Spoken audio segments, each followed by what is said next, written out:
لا يزال إرهاب الطرقات يحصد المزيد من الأرواح. خلف حادث مرور خطير بالطريق الوطني رقم 67 بحجوط في ولاية تبازا 7 وفيات وجريح واحد حسب مصالح الحماية المدنية.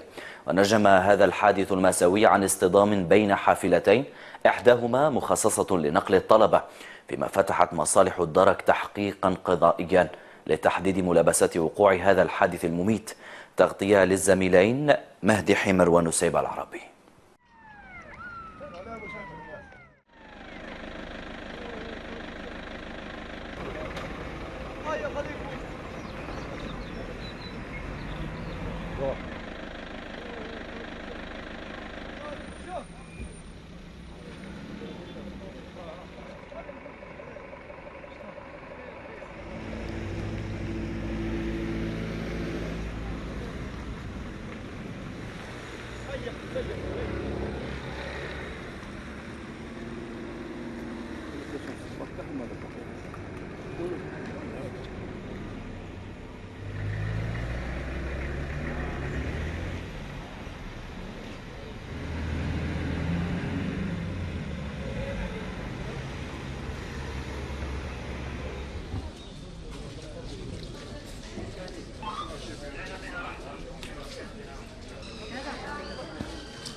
حوالي الساعة 6 صباحا تلقينا جثث 7 ضحايا إثر اصطدام عنيف ما بين حافلتين، حافلة من الحجم الكبير وحافلة من الحجم الصغير، كان اتجاه ماشي اتجاه معاكس.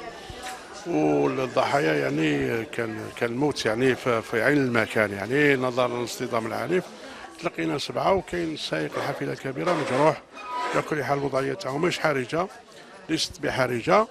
احنا بصدد دائما لي زيكزامان كومبليمونتير، ولكن ماهيش البروموستيك تاعو ماهوش كراف يعني. يتم بعد توفير الوثائق اللازمه ان شاء الله، بعد تقديمها للمصالح تاعنا تاع مكتب الدخول، ان شاء الله نقوموا باش نقلوهم. كاين واحد برك اللي نظرا لانه لا يحمل بطاقه هويه ولا هاتف محمول، دونك مازال ما تعرفوش عليه مصالحه. بالتقريب يكون 35 سنه هكذاك، يعني خاطر معظم الضحايا السن تاعهم ما بين 30 و 40 سنه. مازال ما تعرفوش، لا عائله لا مصالح، لا من مازال ما تعرفوش عليه. البقيه كاع بالمنطقه يعني تعرفوا عليهم وراهم وليهم راهم.